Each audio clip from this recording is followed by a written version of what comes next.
Habari za uhakika na zenye mafunzo ya Kiafrika utazipata papa hapa ndani ya Kaka Ken 254.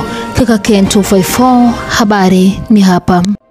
Rais William Ruto ametuma risala za rambirambi kwa familia, jamaa na marafiki na raia wa Zambia kufuatia kifo cha aliyekuwa rais wao wa nchi hiyo Edgar Lungu. Alimtaja Lungu kuwa kiongozi shupavu aliyewahudumia wananchi wa Zambia kwa kujitolea. Nikimnukuu, Mungu awape raia wa Zambia nguvu na faraja wakati huu mgumu wa huzuni.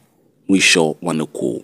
Lungu alifariki alipokuwa akipokea matibabu katika kituo kimoja cha afya jijini Pretoria, Afrika ya Kusini, kulingana na chama chake cha Patriotic Front.